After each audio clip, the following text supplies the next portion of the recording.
Hi friends, welcome back to Dillu Karishma's kitchen. ఈరోజు మనం చేయబోయే రెసిపీ వచ్చి అందరి ఫేవరెట్ అయిన కాజు చికెన్ పకోడా. ఫ్రెండ్స్, ఈ కాజు చికెన్ పకోడాని ఈజీగా ఇంట్లో ఉండే వాటితోనే ఎలా తయారు చేసుకోవాలో, వాటికి కావాల్సిన పదార్థాలు ఏంటో చూద్దామా. మన కాజు చికెన్ పకోడాకి కావాల్సిన పదార్థాలు ఏంటంటే, 1/2 kg వరకు బోన్లెస్ చికెన్ని తీసుకొని శుభ్రం చేసి పెట్టుకోవాలి. నేనైతే ఈ సైజు ముక్కల్ని కొట్టించుకున్నాను ఫ్రెండ్స్. మీరు కాస్త పెద్దవైనా సరే కొట్టించుకోవచ్చు. అలాగే విత్ బోన్స్తో కూడా తీసుకోవచ్చు. 2 టీ స్పూన్ల వరకు అల్లం వెల్లుల్లి పేస్ట్, 1 టీ స్పూన్ వరకు గరం మసాలా, 1 టీ స్పూన్ వరకు ధనియాల పొడి, 1/2 టీ స్పూన్ వరకు ఇక్కడ జీలకర్ర పొడిని తీసుకోవాలి. అలాగే 1/2 టీ స్పూన్ వరకు మిరియాల పొడి, అలాగే 2 టీ స్పూన్ల వరకు శనగపిండి, ఒక 3 టీ స్పూన్ల వరకు కార్న్ఫ్లోర్ని తీసుకోవాలి. అలాగే 1 టీ స్పూన్ వరకు మైదాని తీసుకోవాలి.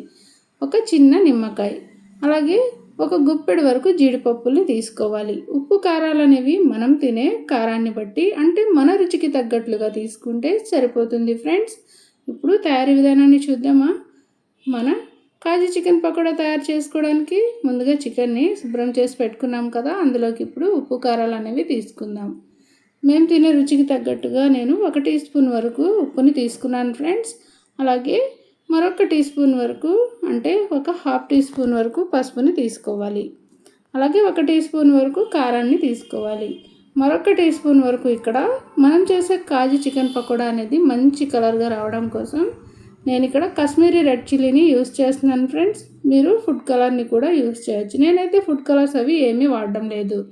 ఇప్పుడు మనం తీసుకున్న మసాలాలన్నీ ఒక్కొక్కటిగా తీసుకుందాం. మిరియాల పొడిని, అలాగే ముందుగా తీసుకున్న జీలకర్ర పొడిని, అలాగే ధనియాల పొడిని 1 by 1 అన్నీ కూడా ఇందులో యాడ్ చేసుకుందాం.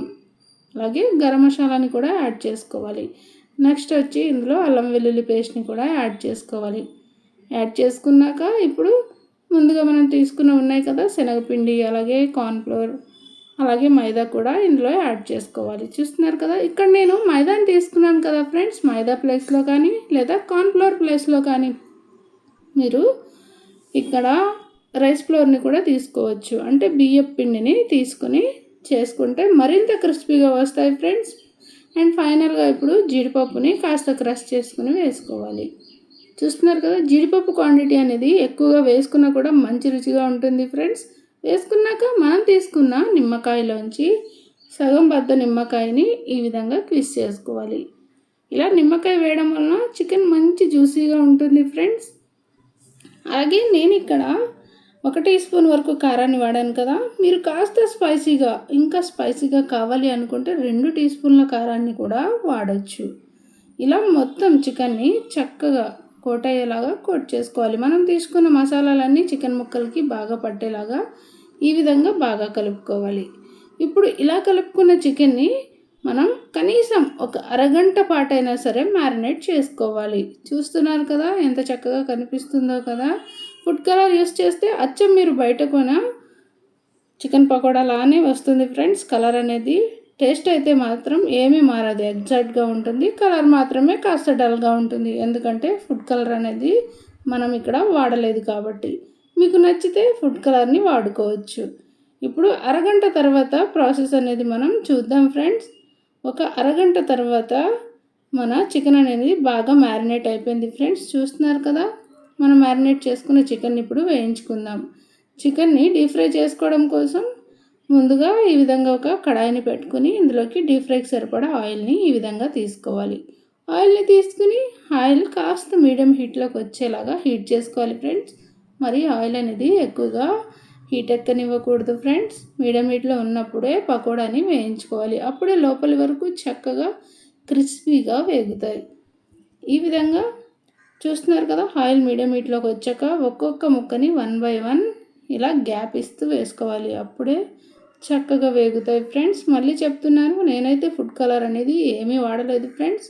సో కలర్ అనేది ఎక్కువగా కనిపించదు. చూస్తున్నారు కదా, ఈ విధంగా కాసేపు వేయించుకున్నాక కలుపుకోవాలి. వేసిన వెంటనే చికెన్ని కదపకూడదు ఫ్రెండ్స్. చికెన్ కాస్త వేగాక ఈ విధంగా ఒక స్ట్రైనర్తో కలుపుకోవాలి. కలుపుకుంటూ వేయించుకోవాలి. వేయించుకుంటే మంచి రంగులో వేగుతాయి మన చికెన్ పకోడా అనేది. బాగా క్రిస్పీగా కూడా ఉంటాయి ఫ్రెండ్స్. చూస్తున్నారు కదా, ఈ విధంగా కాసేపు వేయించుకుందాం. మంచి రంగులోకి వచ్చేలాగా క్రిస్పీగా వేగేలాగా వేయించుకుంటే మంచి రుచిగా ఉంటాయి ఫ్రెండ్స్. పిల్లలు ఈవినింగ్ స్నాక్ ఏదైనా అడిగినప్పుడు ఈ విధంగా ఒక్కసారి చికెన్ పకోడాని చేసి ఇవ్వండి ఫ్రెండ్స్. మంచి రుచిగా చాలా ఎంజాయ్ చేస్తూ తినేస్తారు. చూస్తున్నారు కదా, నేను తీసుకున్న చికెన్ పకోడా అనేది చక్కగా వేగిపోయింది ఫ్రెండ్స్. ఈ విధంగా ఒక ప్లేట్లోకి తీసుకోవాలి. చూస్తుంటేనే మీకు అర్థమైపోతుంది కదా ఎంత చక్కగా వేగింది అనేది. నేను కాస్త చిన్న ముక్కలుగా కొట్టించుకున్నాను ఫ్రెండ్స్, పిల్లల కోసం కాబట్టి మీరు కాస్త పెద్ద సైజులో కూడా కొట్టించుకోవచ్చు. ఇలా ఇప్పుడు నెక్స్ట్ బ్యాచ్ చికెన్ పకోడాని వేసి మొత్తం వేయించుకుందాం. ప్యాన్కి పట్టే అంతా ఇలా గ్యాప్ ఇస్తూనే వేసుకోవాలి ఫ్రెండ్స్, అప్పుడే చక్కగా వేగుతాయి. పూర్తిగా వేయించుకుంటే చూస్తున్నారు కదా, ఎమ్మీ అండ్ టేస్టీ అయిన మన కాజు చికెన్ పకోడా అనేది చాలా రుచిగా రెడీ అయిపోయింది ఫ్రెండ్స్. ఎంత బాగుందో కదా. ఎప్పుడెప్పుడు తినేయాలి అని చూస్తున్నారా? మీరు కూడా డెఫినెట్గా నేను చూపించిన క్వాంటిటీస్ని యాజ్ ఇట్ ఈస్గా ఫాలో అవుతూ ప్రిపేర్ చేసి మీకు ఎలా వచ్చిందో టేస్ట్ అనేది డెఫినెట్గా కామెంట్ చేయండి. Easy and tasty healthy recipes కోసం మా దిల్లు కరిష్మాస్ కిచెన్ని ఫాలో అవ్వడం మాత్రం మర్చిపోకండి ఫ్రెండ్స్. మరో మంచి రెసిపీతో మళ్ళీ మనం కలుద్దాం. Thanks for watching friends.